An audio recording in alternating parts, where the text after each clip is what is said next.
Good afternoon. Welcome to the University of Georgia. My name is Kelly Bird with the Office of Undergraduate Admissions at the University of Georgia, and we are going to take a few moments as we get all of our participants logged in.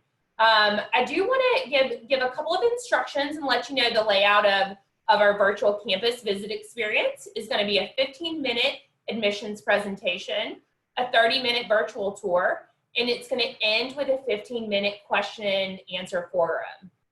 Again, my name is Kelly Bird if you're just logging on, and we haven't officially started yet. We're just waiting for participants to get logged in, but we'll begin shortly. So you will notice as you're entering that you are muted, and we also can't see your video, and you may be asking yourself, how do I submit a question? So at the bottom of your screen, you will see a Q&A button. If you are joining us on a mobile device, tap your screen and the Q&A button will appear. We encourage you to send us questions. We have some admissions staff and visitor center team members that are off camera who are going to be helping answer questions through type responses. We ask that you submit questions that are for the benefit of the general audience. And so if you have a specific circumstance that warrants a private response, you may want to visit our admissions website and reach out to your admissions counselor who serves your area, because we're happy to help. So it looks like our participant numbers are starting to level off. And so I want to go ahead and let Anthony Johnson introduce himself so we can get going. Anthony? Thanks, Kelly. Well, good afternoon. My name is Anthony Johnson. I'm a regional admissions officer based out of Atlanta, Georgia. Thank you for joining us for the virtual campus experience today. I'm going to talk to you about what's happening in Athens, what are we doing for our students, give you some numbers, talk about admissions, mixed in with some updates. We'll talk about scholarships, and then that'll be it for me today. So I'm glad that you joined us on this very last day of August. Today is August 31st. And I think we've got 122 days until the end of the year. So we are just moving right along 2020. Again, thank you for joining us virtually today. Just to talk a little bit about Athens and kind of our student enrollment and how that kind of all looks.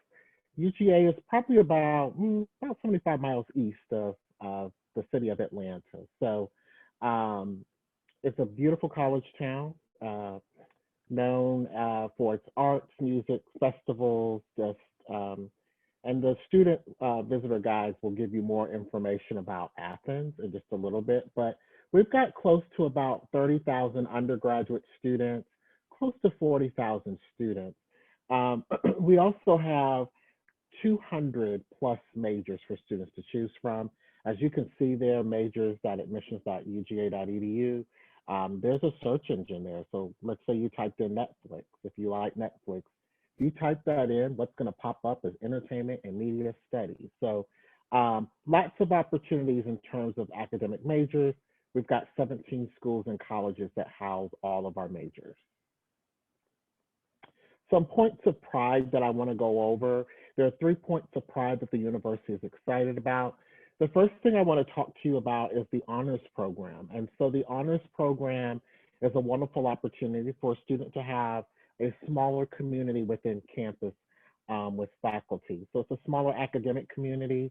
One of the things that's great about the honors program is the preparation for students to prepare for more national prestigious scholarships. So your Rhodes Scholars, your Fulbright, your Truman Scholars, and there's wonderful opportunities for research as well.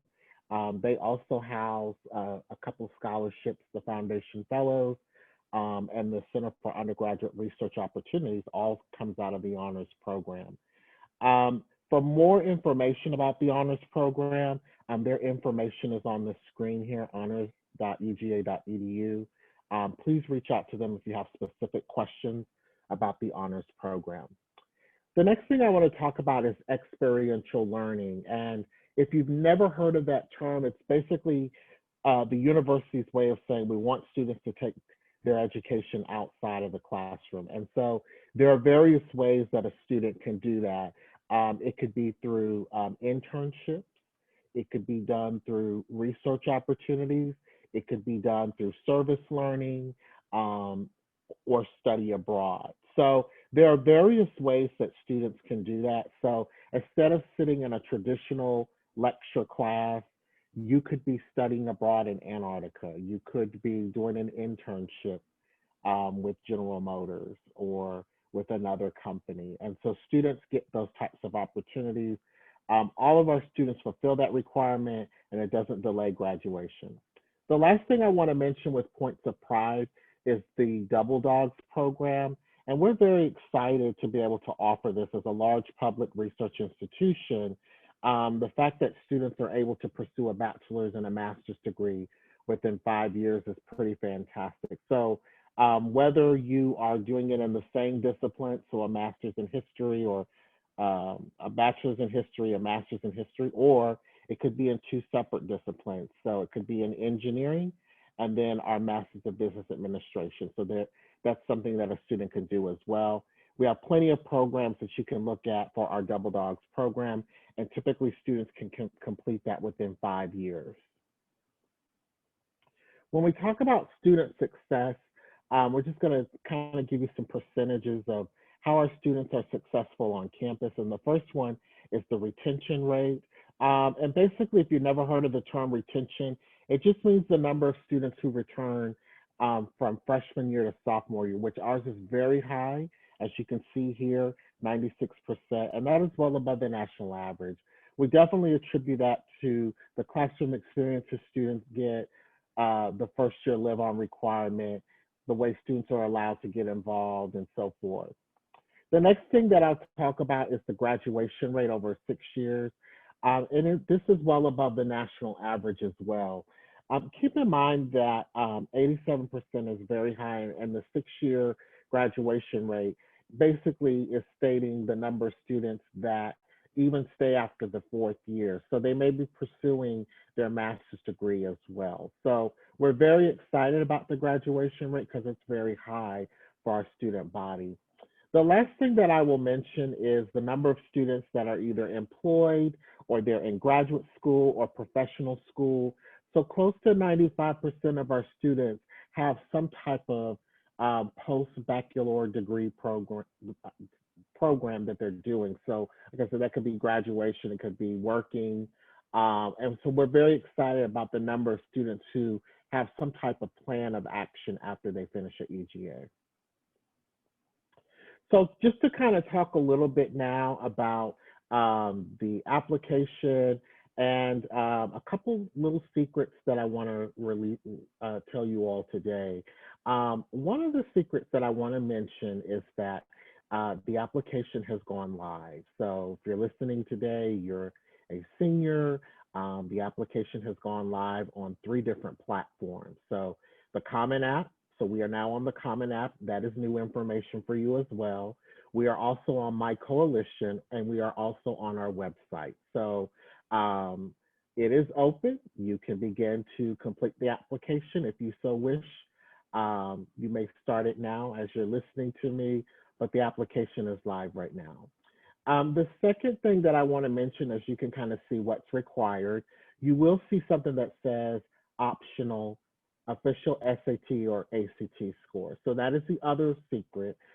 We just found out last week from the University System of Georgia that UGA could be test optional. All of our state universities and colleges in Georgia, we are test optional. So UGA is test optional for the summer and fall 2021 admission cycle only. So students can opt whether they want to take the ACT or SAT, or you don't have to submit test scores at all. You can opt to not be evaluated on your test scores. And so what that means is everything that you see here is going to be looked at through our whole student review process. So whole student review helps us look beyond numbers. So your extracurriculars and all that. And I'm going to go into that in just a little bit. Also on this page, you'll see early action and regular decision requirements. Everything that you see there is required for both the same application. So they're both non-binding. and which means that there's no commitment or anything if you do early action or regular decision. The only difference between those two applications is timing. So early action has an earlier timeline, and I'll go over dates in just a little bit, and regular decision has a later timeline, okay? So if you choose to do early action by October 15th, that means you're comfortable with submitting all materials that's required or optional, for example, the teacher recommendation or test scores by October 15th. Regular decision is just a later timeline, and you can submit more information all the way up until January 1st. So again, the difference between early action and regular decision, there is no difference. It's just a matter of timing, and they both are on different timelines. This just kind of gives you an idea of the student profile.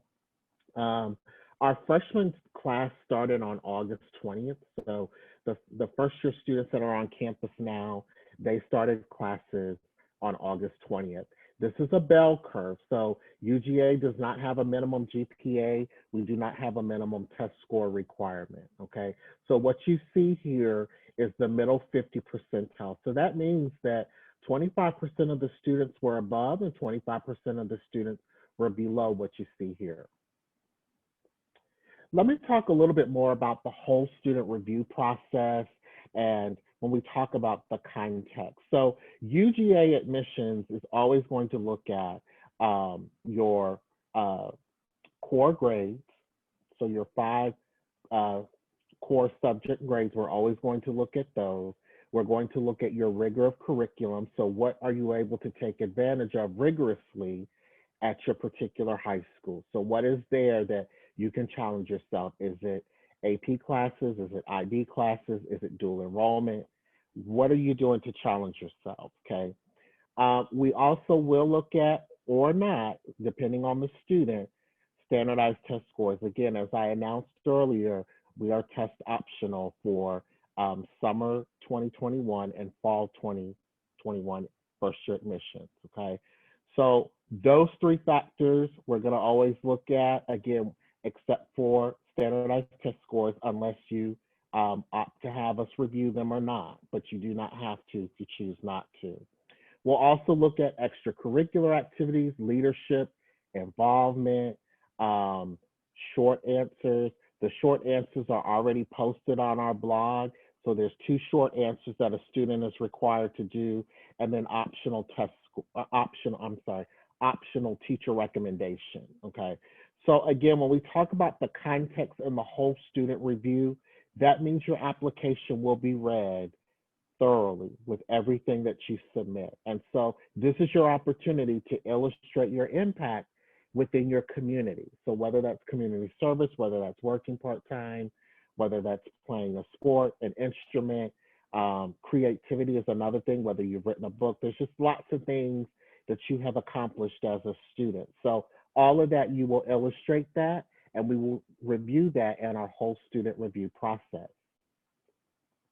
When you complete an application, you'll automatically be considered for merit-based scholarships, which is a very nice thing. So there is one exception if you want to be considered for 2 exceptions, I should say, is the Foundation Fellow. That's going to have a separate application. I will discuss the timeline for that in just a little bit. And then need-based scholarships. If you want to be considered for need-based, you have to complete the free application for federal student aid, which we call FAFSA. But the rest of the scholarships, excluding the Foundation Fellows and need-based scholarships, you'll automatically be considered for other merit-based scholarships in our office when you complete the UGA admissions application. Some dates and deadlines that you should be keep in mind. As I discussed earlier, early action, that deadline is October 15th. Students typically will hear something in late November of an admissions decision. The Foundation Fellowship, which is our highest premier scholarship, that's also housed out of the honors program. That application is due November 1st. The FAFSA priority deadline is December 15th. If you want to wait, and so you say, I want to do regular decision, Then that application deadline is January 1st. Students typically will hear something in late March. And then the commitment deposit deadline is May 1st. So any student who is admitted to Georgia, whether early action or regular decision, you don't have to commit until May 1st. Well, that's all I have right now for you all to talk about admissions. I will be back for the Q&A session to answer further questions that you may have about the admissions process. I'm going to get ready to turn it over to Dulster from the Visitor Center, and he is going to begin your tour of our campus. Dulster? Thank you so much, Mr. Anthony. What's up, everybody? Welcome to Virtual Campus, right? I'm Dulster Harper, reporting to you live from the greatest college town in the country, Athens, Georgia. I wish you guys could be here with me today, but nevertheless, we press on. I'm a third-year student here at the University of Georgia studying agri-science and environmental systems in the College of Agriculture. And I'm from Covington, Georgia, which is just about an hour southwest of Athens. But that's enough about me. You guys are the hero of this tour, so I want to encourage you again. It was said earlier, but at any point during this tour, if you have any questions, go ahead and feel free to pop them in the chat. We'll either answer them live right here at the end of the tour, or we'll go ahead and pop an answer there in the chat as well. What you're looking at on the screen right now is a layout of campus. So if you go ahead and split this campus up into 4 different quadrants, that's how we're going to organize this tour. This campus is 762 acres big with more than 400 buildings. So that's the easiest way to understand it and go about this tour. North Campus, which connects with downtown Athens, is the oldest part and location for liberal arts and humanities, business, and journalism. South Campus is where you will find most science departments. The West Side has the largest concentration of first-year residence halls. East Campus is the newest and is home to performing and visual arts, the Ramsey Recreation Center, and a health center.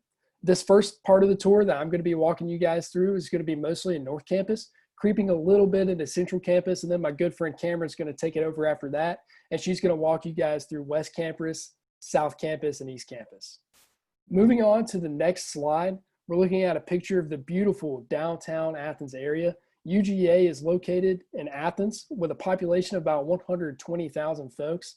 Athens is in North Georgia. It's about an hour's drive east of Atlanta, and just about an hour's drive within the North Georgia mountains as well if you're ever looking for a beautiful weekend getaway. There's a vibrant downtown scene right next to campus with plenty of options for dining, shopping, and entertainment. And Athens is even especially famous as a music town, serving as a starting point for famous bands like REM, the B-52s, and countless other musicians as well. One thing I want to stress is that downtown Athens is literally just across the street from campus, and it was built after campus was built. So it was built with the intention of giving students the opportunity to literally just walk off campus and get a bite to eat, get a cup of coffee, go to a concert over the weekend, and just kind of de-stress and relax from studying for an entire week. Moving on to the next slide, we're going to be refreshing ourselves with another campus map. So this is the northern part of campus you're looking at on the screen right now. If you'll cast your eyes onto the top of that screen right there, you'll see a highlighted dot, and that's going to be our first stop on this tour, which is the Arch on North Campus. Moving on to the next slide, we're going to be looking at a picture of the Arch right there. The famous UGA Arch is the most well-known landmark on campus and is even in our university logo.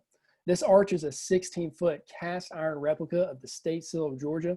It's marvelous to look at. It's located at the entrance to campus at the northernmost point where the campus and downtown Athens join together at Broad Street.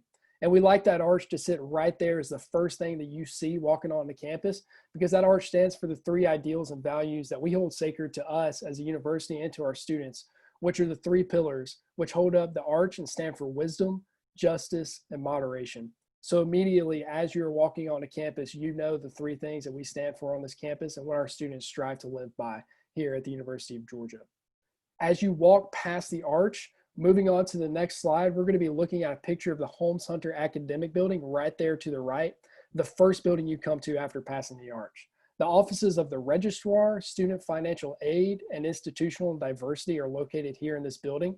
So if you ever get to campus as a student and you have any questions about scholarships or financial aid, this is going to be the building that you want to report to. In 2001, the building was named for Charlene Hunter Galt and the late Dr. Hamilton Holmes, who integrated the university in 1961 when they became the first African-American students to enroll here at UGA. Of course, the University of Georgia has come a long way since then. We now have more than 38,000 students with all 50 states and more than 120 nations represented in our student body.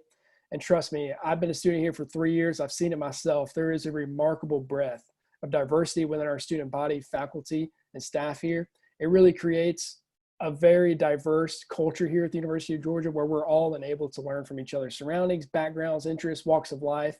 It's got a mixture of everything. And it's a joy to be here on campus with that many incredible students. Moving on to the next slide, we're going to be looking at a picture of the chapel just past the Holmes Hunter Academic Building on the right. Built in 1832, it was a center of religious life on campus during the 19th century and the site of the annual commencement ceremony as well. However, today the chapel is used for other events like visiting lecturers and performers. It's a popular choice for weddings, for alumni too. It's a beautiful building inside. It's got beautiful paintings. If you're ever on campus, you get to visit here in person. Put the chapel at the top of the to-do list right there to visit. It's a beautiful place, one of the historic landmarks on this campus. Moving on to the next slide, you're going to be looking at a picture of the chapel bell. There was actually a bell initially on the roof of the chapel, and it was used to signal class change. But like I said earlier, we got a 762-acre campus now. And as you can imagine, it might be a little difficult to hear that bell 762 acres away when you're trying to change class. So in the early 1900s, the bell was actually moved onto the ground behind the chapel, and it was eventually used to celebrate football victories, with students keeping the bell ringing until midnight after a victory on the gridiron. This past fall in 2019, the University of Georgia hosted the Notre Dame football game here, the coolest sports game I've ever been to in my life. We beat Notre Dame that night, and that bell was ringing until 4 or 5 the next morning. It's a beautiful thing to see so many students celebrating those athletic victories. However, today that tradition has actually broadened as well, as students use that bell to celebrate personal victories in addition to athletic victories. Examples might be a student making an A on an organic chemistry test they've studied all week for, or getting a job on campus, hopefully the visitor center, which I'm a little biased, but it is the best place to work on campus as a tour guide. And so that just gives us as students the opportunity to celebrate each other's victories, right? No matter what day it is, no matter what kind of day you're having, if you're a student walking on campus and you hear that bell ringing somewhere, you know that some student somewhere is having a good day. And hopefully that'll uplift you a little bit, put a little smile on your face like it always does me. And that's just a neat opportunity for us to celebrate each other's victories and push each other, encourage each other a little bit more as fellow students here at UGA. Moving on to the next slide, we're looking at a picture of Moore College and Hurdy Field. The UGA Honors Program is headquartered here in Moore College. Mr. Anthony told you guys a little bit about it, told you a little bit about it earlier, but our honors program is one of the oldest of its kind in the nation and offers additional academic opportunities to approximately 10% of our undergraduates who are invited to participate. The Center for Undergraduate Research Opportunities, also known as CURO, is also located here in Moore College, and any undergraduate can participate in research at UGA. That's one of the unique opportunities we offer to students here at the University of Georgia. And that's especially unique to us if you're thinking about going to law school or medical school after you graduate or after you get your undergrad. Putting that undergraduate research under your belt, under faculty at the University of Georgia is not an opportunity every student gets at every college, but it's a really cool way to separate yourself from the competition that you have going into grad school after you graduate. Research is one of several ways students can satisfy that experiential learning requirement here at UGA. And other ways include internships, which is what I did last summer, study abroad, and service as well. Hurdy Field, behind that fountain right there, is also the site where our first football game as a university took place. UGA hosted Mercer University in the Deep South's first ever football game in 1892.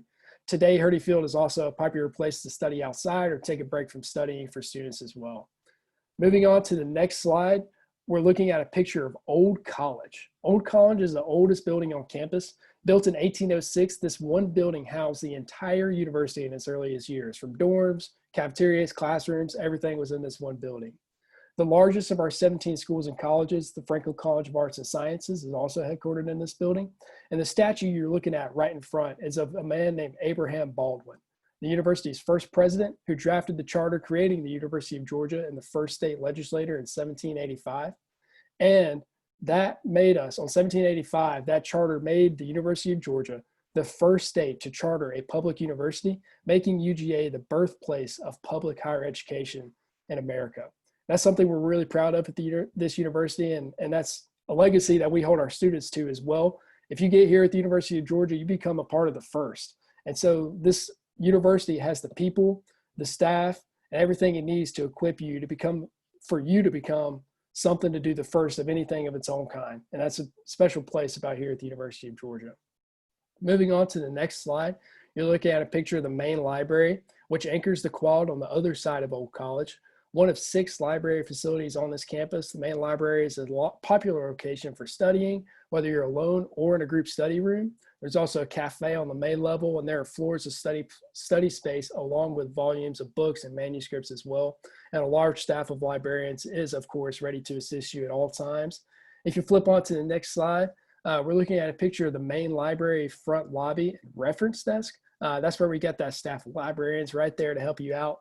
And on to the next slide, you're looking at a picture of the first floor of the main library.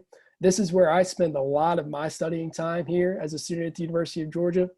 During my freshman year, I quickly learned that it is quite literally impossible for me to study in the same room as a PlayStation or a TV. So I go to the library a lot, the MLC, any place on campus to study. And so I would encourage you, if you go to college after you graduate from high school, during your first few weeks of freshman year, make it a priority to figure out your best studying environment and make sure you prioritize your studies in that study environment and get everything done in a way that you can. Moving on to the next slide, we're heading south from North Campus and into the heart of Central Campus right here with a picture of the Miller Learning Center. The Miller Learning Center is one of the largest academic buildings in the state. It is part of the University Library System as well, and it is our largest campus building, or our largest classroom building here on campus. My roommate Bill and I were actually just talking about MLC the other day. When you visit the MLC in person and see how big it is pretty incredible to think that they could put a building like that on a college campus. It's got 26 classrooms ranging in size from 24 to 280 seats with a wide array of academic departments and using for the facility for classes. And there are 96 group study rooms. The student organization meetings often take place here in the evenings as well. The MLC is open 24 hours a day for all your late night study needs. This is personally my favorite spot on campus. I love walking through the MLC on any class day. There's just an energy there unlike any other. And if you get a chance to visit the University of Georgia in person, as a tour guide, I would give you my official recommendation to make the Miller Learning Center at the top of your list. Make sure you visit the MLC if you get a chance to visit this campus in person. Moving on to the next slide, you're looking at a typical classroom in the MLC. This classroom has about 48 seats in there, so it's a medium range classroom. And on the next slide, you're looking at a picture of a group study room in MLC as well. If you're working on those beloved group projects in college, in a college class, you could go over there to your group study room with your group, or you can study in there with some buddies as well, get a good study environment going on. Moving on to the next slide, you're looking at a picture of the Jittery Joe's Coffee Shop, which is located in MLC. The most popular coffee shop by far here on this campus and in Athens, Georgia for that matter. I spend a lot of time getting my daily dose of caffeine at Jittery Joe's to get me through those late night studying needs. And then moving on to the next slide, you're looking at a picture of the Tate Student Center, which is, so the Tate Student Center is connected by a bridge leading from MLC.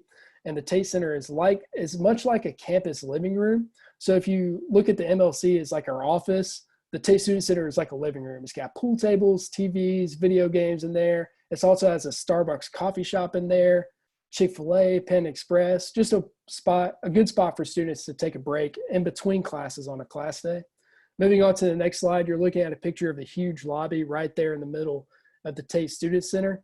And transitioning onto the slide after that, you'll see a picture of the Bulldog Cafe, which is in the Tate Student Center and is home to that great Chick-fil-A, Penn Express I was talking about earlier, right there in the Student Center in the heart of campus.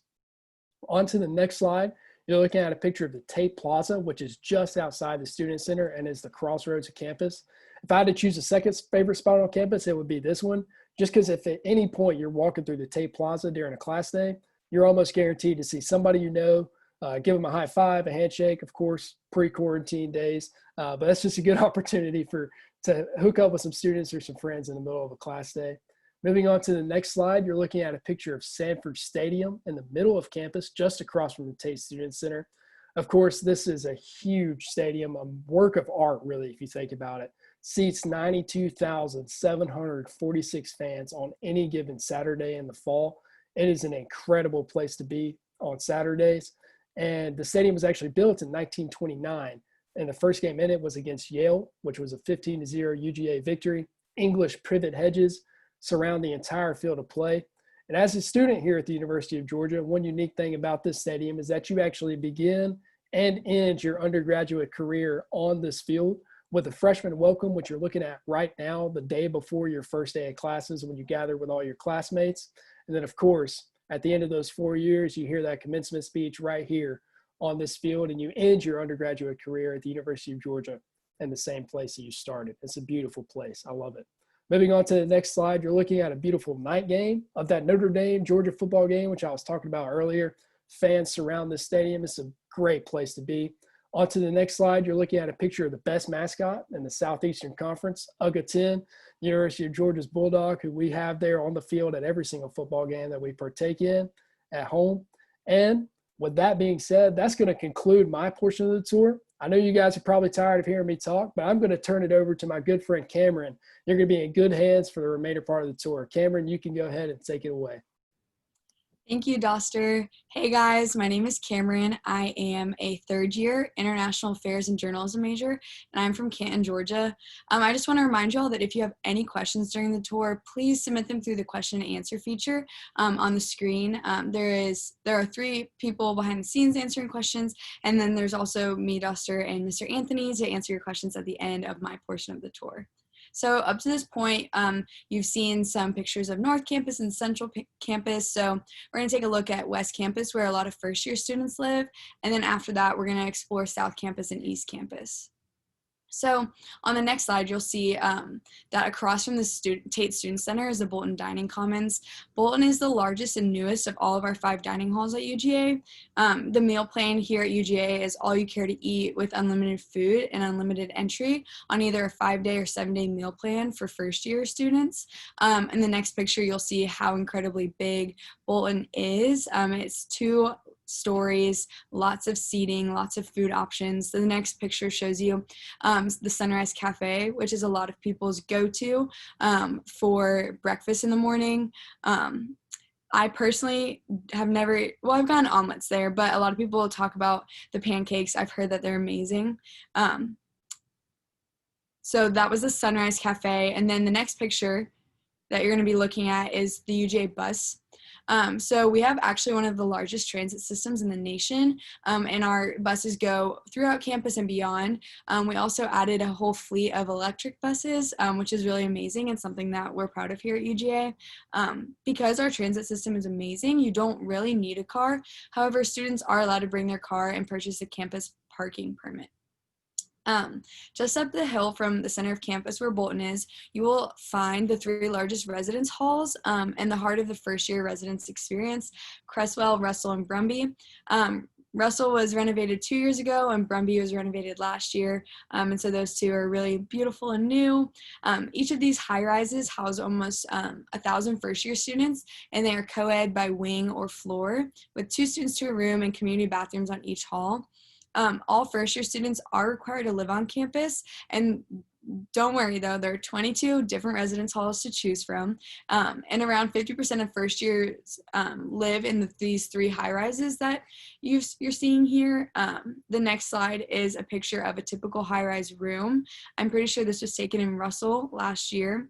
And the next picture is the room all decorated and done up, really cute.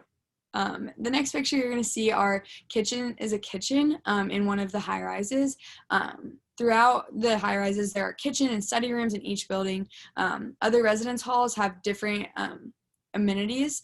To get a look at floor plans and photos of each of the 22 residence halls, you can go to housing.uga.edu and click on the housing category, and they've got you all set up over there.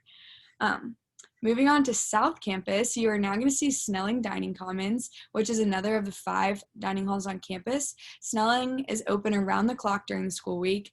So at midnight, the menu switches from dinner to breakfast. And as many as 500 students may dine here on a typical night between midnight and 6, which parents, if you're listening, I know you're thinking, no, not my kid, but I can guarantee you, yes, your kid. There's just always that instance where you literally have a dream in the middle of the night that you have a paper due, and it's not a dream, it's actually reality. And then you got to go to Snelling and get your waffle. The next picture actually shows the best part of Snelling Dining Commons, and it's Miss Sandra. She works at the entrance and is easily the most well-known and most popular university employee. She is just phenomenal at building connections with students, and she gives you a hug. Maybe not anymore because of COVID, but she is like a little taste of home, even though she's not from home. But she is fantastic and makes dining at Snelling the best experience ever. On the next slide, you're going to see Stegman Coliseum. It's near the far end of South Campus, and it seats more than 10,000 fans for men's and women's basketball, volleyball, and the gym dogs. This is a really fun place to come during the winter. I really loved all the basketball games I went to. Volleyball blew my mind. It was amazing. And the gym dogs are literally so entertaining and so wonderful. Wherever you go for college, I just encourage that you take a step out of your comfort zone and maybe go to that sporting event that you weren't sure you were going to like, because I can guarantee you that with school spirit and with your friends around you, you will enjoy the sporting event. On the next slide, you're going to see a snapshot from a basketball game that we played against, I think that's Kentucky. And UGA offers free admission to students for campus sporting events other than the football games, which are generally $10 per game for student tickets. So my freshman year and last year, everyone got like the home game package for around $70, which is truly such a snag and such an amazing opportunity for UGA students. The next picture transitions a little bit from sports to academics again, and it is the Science Learning Center, otherwise known as the SLC. We really love to abbreviate things here at UGA, so it's commonly called the SLC. It's on South Campus just across the street from the Steg, and it's a multi-purpose classroom and laboratory hub for the growing number of STEM students at UGA. The SLC has 33 instructional labs, 2 280-seat lecture halls, and 2 72-seat scale-up classrooms for collaborative learning. There's also a Caribou Coffee and Einstein Bagel on like the main floor. It's very similar to the MLC, just on the science portion of campus. And in the next picture, you'll see one of the laboratories. And the next picture is a lecture hall. And then the one after that is a collaborative classroom. And so these are just 3 really amazing parts of the SLC. They really offer you a place to connect with other students for STEM, because that's really important, as I'm sure you know if you're planning on going into STEM. The large lecture halls really aren't as big as they seem. It's easy to get to know your professor if you really need that connection, which I'm sure you will. My advice for larger lecture halls is to go up to your professor at the end of the first day of class and introduce yourself and just get on that first name basis, or maybe they'll get on a first name basis with you, and then attend office hours and stuff, because large lecture halls can seem intimidating, but they really, there is the possibility to make a large lecture hall actually smaller. So next, we're going to hop over to the newest section of campus, which is East Campus, and it's in the bottom right corner of the map.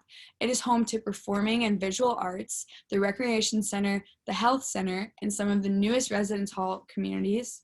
So the next picture is the Hugh Hodgson School of Music, and it offers degrees in music composition, music education, music performance, music theory, music therapy.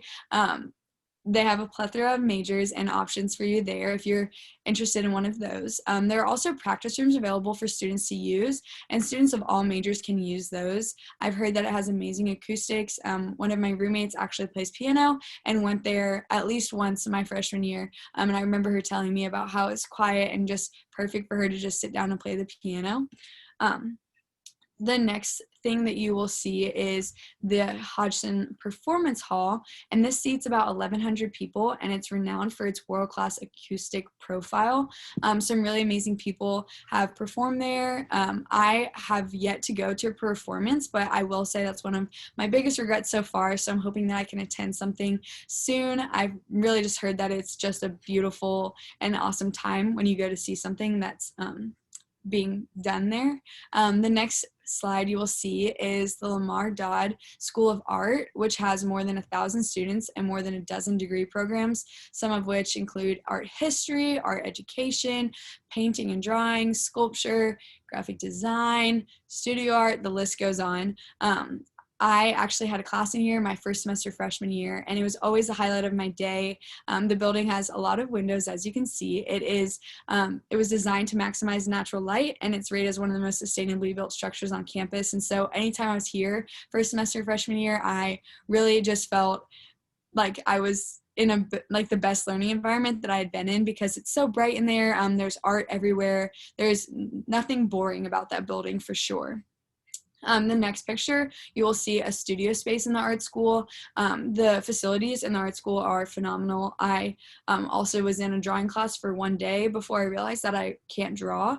And just the drawing supplies that they had there was amazing. I wish that I was better at drawing, because that was something I wish that I had been able to participate in. The next picture shows the Ramsey Student Center. The Ramsey Center covers actually 5 acres and has strength and conditioning rooms, 8 basketball courts, 1/8 of a mile indoor track, so you got to run that 8 times for a mile, 9 racquetball courts, 2 squash courts, a volleyball arena, an aerobic studio, or multiple aerobic studios, spinning and boxing classes. The list goes on. There's an Olympic size pool and diving well, a recreational pool. Truly, this is, I think, probably one of the most fantastic buildings on campus. It has everything you need, and more. Like a climbing wall, I don't need that, but I enjoy it, and it's amazing. Our intramural sports program is also headquartered here, and you can rent equipment, such as gear for camping and other outdoor activities like kayaks and stuff like that.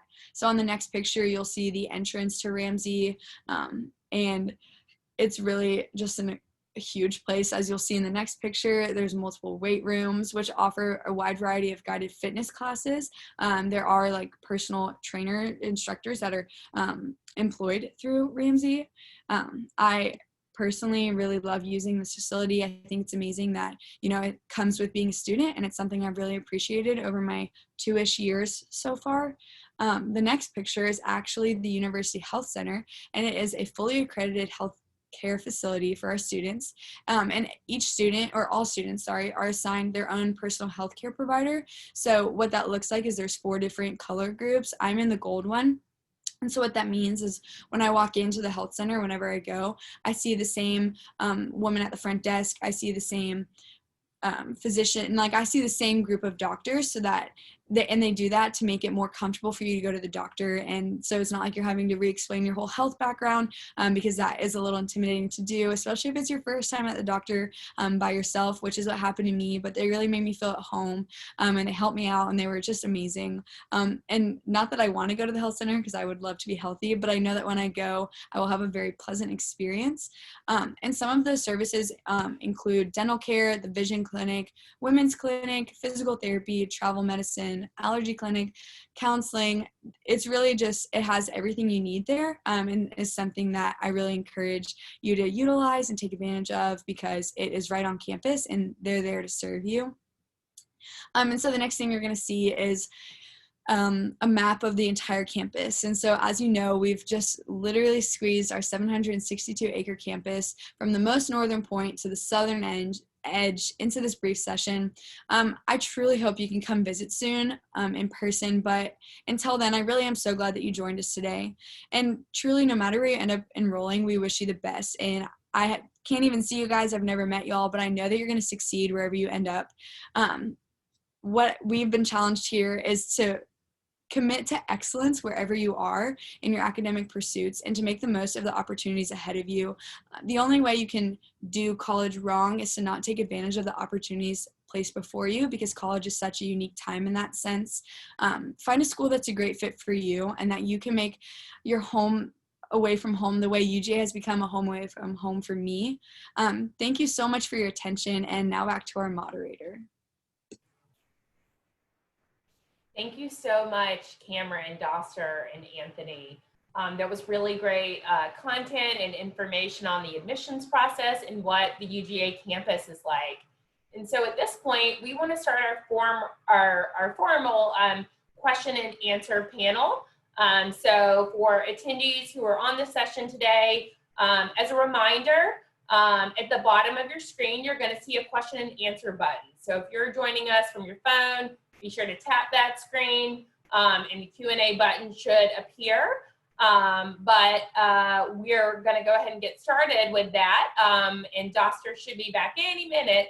But I'm going to actually give our tour guides somewhat of a break given they just wrapped up. So that being said, Anthony, I'm going to go ahead and get started with you because I think this was a really great question. But Sam asked, do you apply to the honors program or are you placed into it based on your application? Great, that's a great question. So when you complete your application, for early action, you will automatically be considered for the honors program. And so that's kind of how that works. But I do recommend that you reach out to the honors program and kind of get more in-depth information as they run their own admissions process. But if you do apply early, you'll automatically be considered for honors. And typically they release their decisions about a week or two, sometime after we've released ours. If you're doing regular decision, they have a separate application process. But again, I recommend that you reach out to honors to get further clarification and information, honors.uga.edu, and then they have an email as well, honors@uga.edu. All right, thank you, Anthony. I'm going to go ahead and ask you one more question before we kind of shift to the tour guides. But a really great question. I know this is a question that we're getting a lot right now. So you mentioned test optional. Do you suggest that students still submit their test scores? Can you speak to a little bit about the test optional update and what this means for students? Yeah, I'm happy to do that. And we are happy to share that test optional is what it means. It is up to the student to decide whether you want your test scores as a part of the admissions process. So for this year, it's optional. You do not have to submit them. Regardless if you submit them or not, everyone is going through a whole student review. So that means that we are going to be looking outside of numbers. So it is your decision whether you submit your test scores or not, and there is no penalty if you choose not to. So optional means it is optional, and you as the student can make that decision. If you want to submit your test scores, you can, or you can select on the application, I do not want to submit my test scores, and we will not use them. So again, if regardless whether you submit them or not, you'll go under a whole student review where we will look at additional information. We will look at your grades, we will look at your rigor, we will look at extracurriculars, your leadership involvement, internships, any type of research, just anything you've done, along with the short answers and then the recommendations. Teacher recommendation is optional as well. So hope that answers your question about whether you should or shouldn't. My answer is that's completely up to you. There is no penalty this year if you choose not to submit your test score. Oh, very thorough, Anthony. Thank you so much. And I want to reference that we know there's a lot of questions surrounding this shift to test optional being very recent. So if you have not visited our admissions website, I would encourage you to go there and type in test optional. We built an FAQ to help you easily identify a lot of questions or concerns that you may have. So next up, let's kick it off with Doster. But after Doster, Cameron, I would like for you to answer as well. Can you guys speak to how you've been able to fulfill your experiential learning requirement here at UGA? Absolutely. So one of the opportunities to fulfill that experiential learning requirement was an internship. And so like Mr. Anthony said, that's just to give students that opportunity to learn outside of the classroom For my experiential learning opportunity, I did that last summer through an internship at Farmview Markets in Madison, Georgia.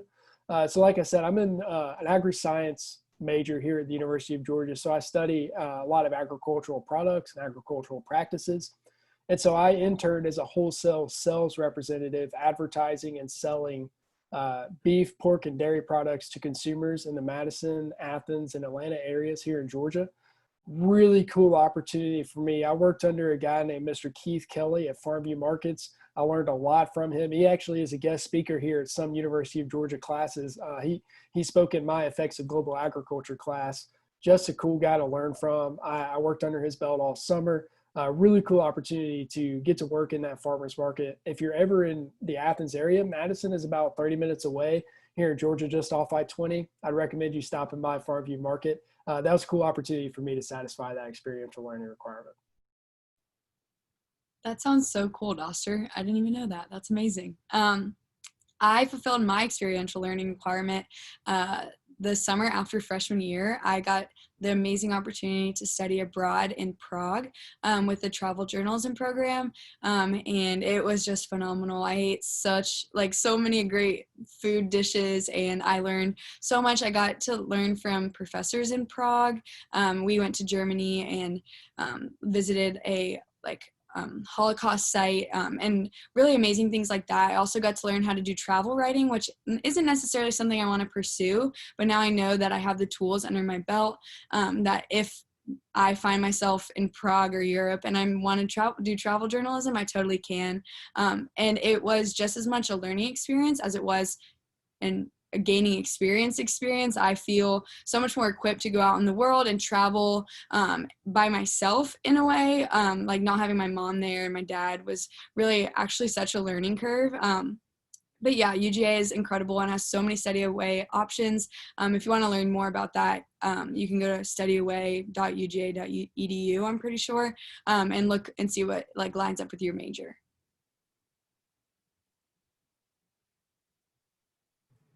Sorry about that. And Cameron, one quick follow-up question, unrelated. Are first-year students allowed to have cars on campus? Yes, first-year students are allowed. You apply through the parking permit website, and a lot of time, freshmen get priority. So a lot of times your parking spot is close to your dorm, which is obviously ideal. But yes, you can. You don't have to. I didn't bring my car. My mom said, "You don't need your car." And so I said, "Yes, ma'am." And so I didn't have it, and I was totally fine. It was actually a bonding experience to have to go with my roommate to Target, and we got our entire haul to go to Target once and buy stuff, stuff like that. And so honestly, I was okay with not having it. But yeah, you can bring it. Thank you so much. And Anthony, this is going to be kind of like a two-tiered question. So first of all, how do you help a student decide to apply early action or regular decision? And then the second question, and really thank you to Bridget.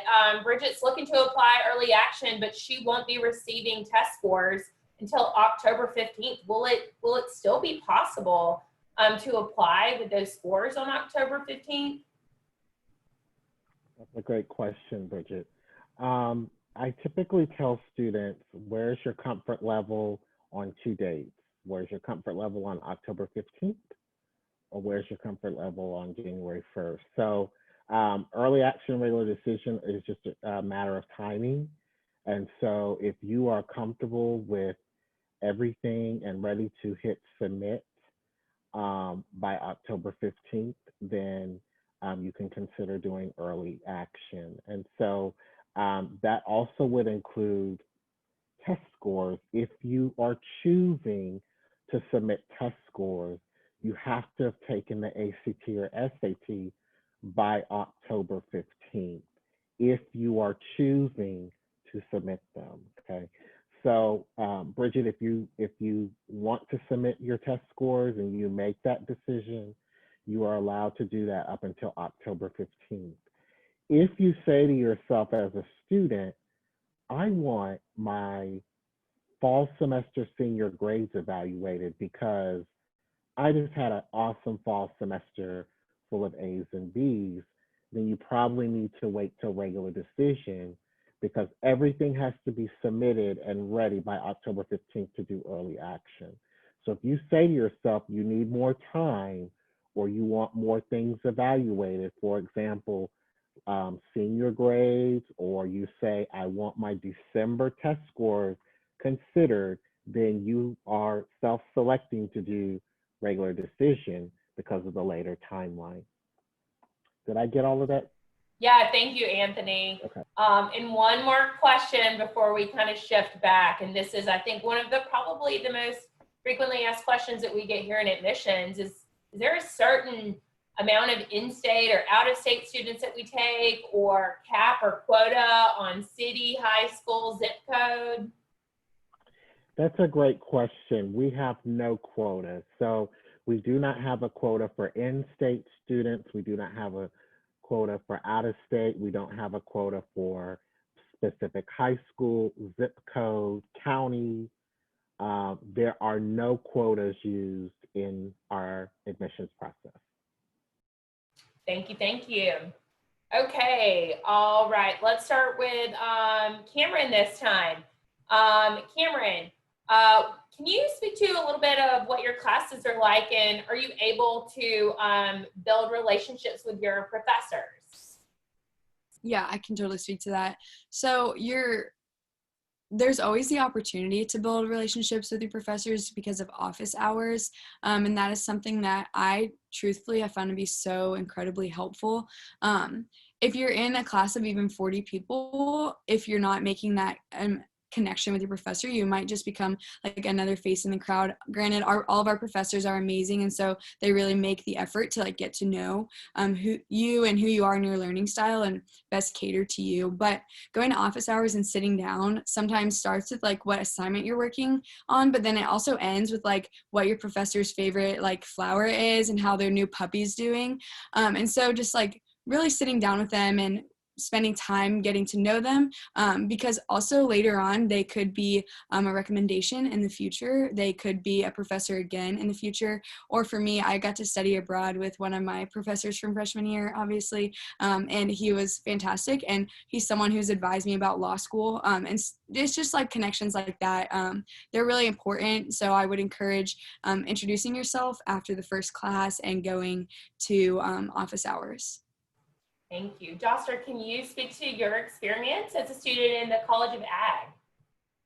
Yeah, absolutely. The College of Agriculture and Environmental Sciences it's a great college here on this university. I may be a little bit biased, but the great thing about College of Ag is that it's a little bit smaller. It's housed in Connor Hall, which is right next to the Poultry Science Building. Interestingly enough, the University of Georgia is like one of 7 colleges in the nation that offers poultry science as a major. Super good program. That's one of the unique things about the College of Ag. But because it's a smaller program, it's just a really tight-knit community. We've got really cool clubs and organizations, like, for example, the Young Farmers and Ranchers, which I'm involved in, which is just a great opportunity for students to get to work with each other, get to know each other outside of class, and develop a tight-knit community within the college specifically, which is a cool way for students to learn from each other in different or in similar passions and interests. Thank you so much. So you guys, we are quickly running out of time, so I want to make sure that we get a couple more questions in. So Anthony, a lot of the frequently asked questions right here are coming through. When we're reviewing applications, do we have a preference on AP versus dual enrollment? That's a great question. We do not have a preference. So work with your school counselor to challenge yourself appropriately with what is offered at your school. So whether that's advanced placement, IB, or dual enrollment, challenge yourself appropriately and work with your school counselor. All right, Anthony, one more thing. So if I'm applying and I want to see the essay prompts for the upcoming year, but I haven't yet started my application, where can I find those? So if you go to our blog, admissions.uga.edu, there is a tab that is our blog, and Dave Graves does a great job updating any new information. He actually posted sometime in May all of the topics for the essays this year, and so feel free to go there on our admissions blog and you can see all the topics. All right, thank you, Anthony. And thank you, Cameron and Doster and all of our team who is behind the scenes. You guys, we appreciate you joining us today, but we are running out of time for our webinar. And so that's really all the time we have questions for today.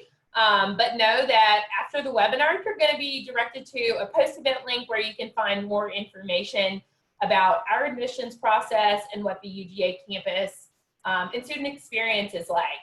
We also recommend, if there are any outstanding questions, to visit our website and find your admissions counselor. We're here to help. Send us your questions and we'll be happy to get back to you. But on that note, again, I want to thank everybody for joining the webinar today. We were excited to virtually show you around campus. And last but not least, go Dogs.